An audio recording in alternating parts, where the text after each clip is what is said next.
What's happening, everybody? Yesterday, I'm looking kind of good.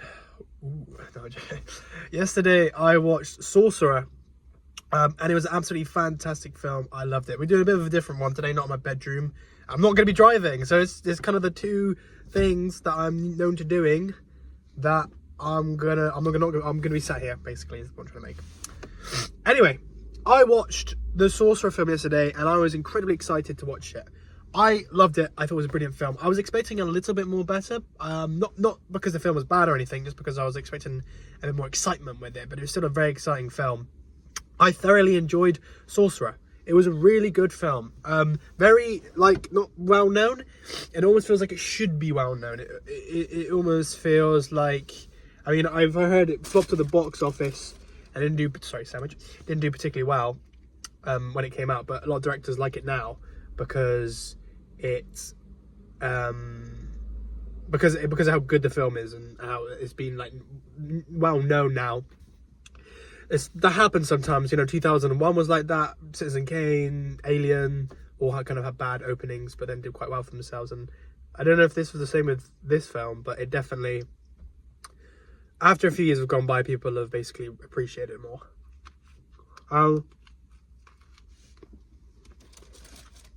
But yeah,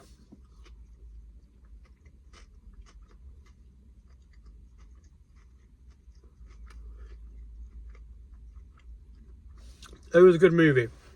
What did I like about Sorcerer? Well, it was so exciting and so thrilling. And I liked how it was contrasted with a very depressing, mellow tone. You see, the whole film is quite depressing. It's basically about these four people, well, three that we know, the fourth, who've all had very rough times, moments in their life, and have all resorted to this island. And they do this incredibly sketchy mission to get money to leave the country and go back to their original lives. And it keeps this really good, exciting and thrilling tone, but contrast, usually if you have a depressing film, majority of the time it's going to be quite depressing, but this film was sad because of all the things. It wasn't particularly happy or fun. It was sad, but it had this really exciting, thrilling tone to it. And the excitement and the thrill came out of these the beginning bits and the perspectives of each people. So you had your three different perspectives, and that was exciting seeing how they all, when you saw the first one, the first story, that the next story was going to have some sort of downfall, and you were excited to see it. And that was exciting in of itself. And then after that, in the midpoint of the film, the characters and the relationships, that was an exciting moment. But obviously the most exciting moment was the mission. And wow, that sequence I think is quite known for. When you kind of search up the film, you see images, you see it on the poster. But that sequence where the truck is on the bridge is amazing. Really fucking good. That must have been an absolute bitch to film as well. But that was honestly just there was no music, nothing, just rain, just pure atmosphere. And that's kind of similar to Jurassic Park, that T-Rex scene. It was kind of similar in that sense of the rain. And just the rain going around and just this any moment something could fucking happen. And you kind of knew that they were going to make it, but then you also kind of didn't know they were going to make it because it's a 70s film and it's an adult film. Not adult film as that adult film, but it's an 18 film. And I'm not going to spoil anything, but it does surprise you. So the bridge sequence was phenomenal. That's the thing that really stood out, and the performances were really good. It was really good to see Roy Scheider in a film that didn't include a killer shark. And I thought the acting with everyone was really good, very realistic. It was a very gritty 70s film. And William Friedkin was really you could tell his direction. And I just love 70s films. I love them. I love how kind of crappy they are and scrappy they are. William Friedkin always uses zooms, and the zooms are always really, they're not smooth, and I love it. They're always really kind of cranky and so deliberately done, and they're a bit abrupt. They didn't need to zoom. Now you probably would have cut, but sometimes the zoomers were I love the zoom. I love zooms anyway, and I love it in the whole film. And I like how sometimes it doesn't need to be done, but I just like how kind of shit it looks, I just like that. I like that about films. I like a bit of shit in films. I just like it. I like a scrappy film. I don't like necessarily seamless, smooth films that are arty. I like a bit of I like a camera shake, a camera wobble, weird movements. And the zooms in this film, and in the 70s in general, always had that cranky zoom that would kind of like, would never fully go from 20mm to 100mm. It'd go 20mm, then 40mm, and I kind of like stop a little bit, and then like they'd have to squeeze it in. It never was like a keyframe where it'd consistently like smoothly move. So yeah, the camera work in the film was really, really good. I don't know if I was too keen on the ending. I'm not going to spoil it, but yeah. But I watched some videos about it before. Like I watched a Stephen King. Well, no, I watched like it was like a reel when it came, and I was like, wow, it looks so fucking good. And it was really good. It was really exciting. It was again one of those like slow-paced films, but good-paced films, which I love because I know that's difficult to pull off. I feel like a lot of 70s films had that slow pace but good pace, and this was one of them. You were gripped from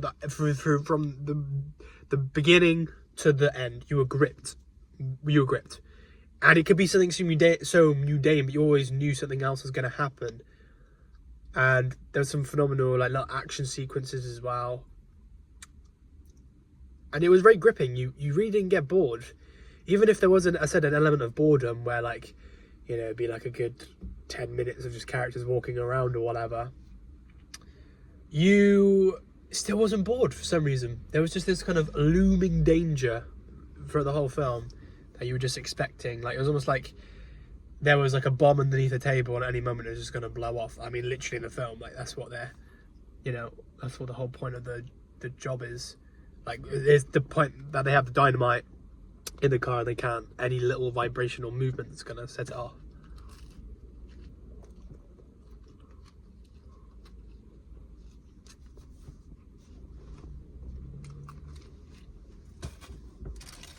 What's also good about this film, I'll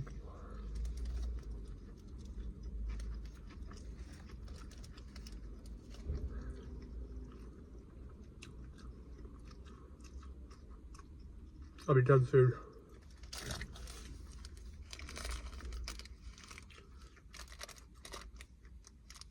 Got no tissue either.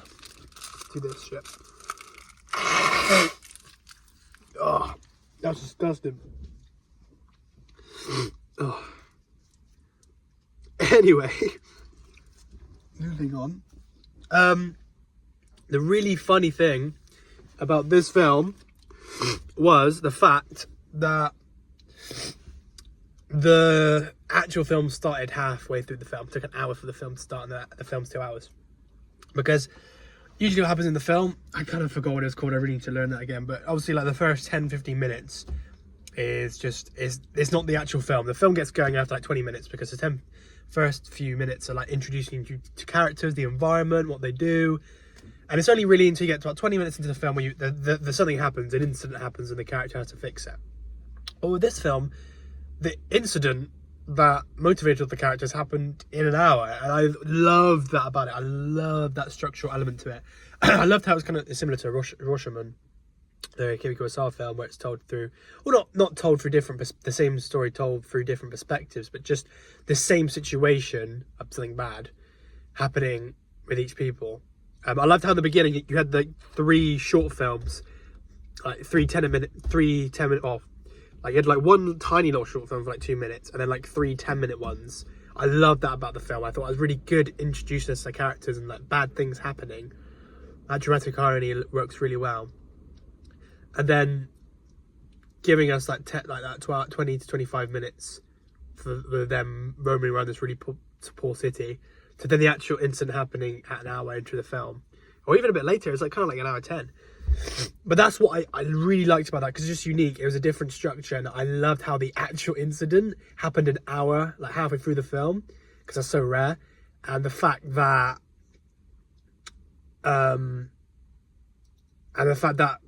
you would have thought that hour would have been really boring, but it wasn't boring. It was actually quite exciting. So fair play to the screenplay and the William Friking.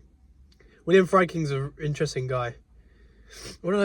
French Connection was another. I prefer the French Connection. The French Connection was fucking awesome, man. When I was I'm going to do a video of that soon. When I was in London, obviously the underground train. Wait, what's the time? I'll go back to my hustle soon. When I was in London on the overground train, because of the underground, those train strikes, it felt like I was in the French Connection, like with that whole scene where, you know, the classic train scene where he's the cop. I forgot his fucking name. I can't believe I forgot his name.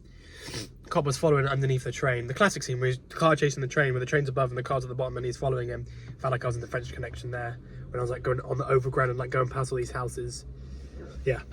But I do really like William Friedkin, and I love 70s films. He's an interesting guy, strange guy, but his film's good. But I really enjoyed it. I think the only thing I didn't necessarily say I didn't really like was the ending. I don't know. Yeah. And I feel like, even though it was very exciting and gripping, I felt like it could have been a bit more exciting and a little bit more gripping. More so in the midpoint of the film, like the 40 to... Because the first beginning part was really good. But when you got to like when they all got to this place, it felt a bit... So I feel like maybe something could happen there. And I feel like the truck journey could have been... Some more issues could have probably possessed in themselves a bit more. But this is me being very picky, which is my opinion. It doesn't really matter.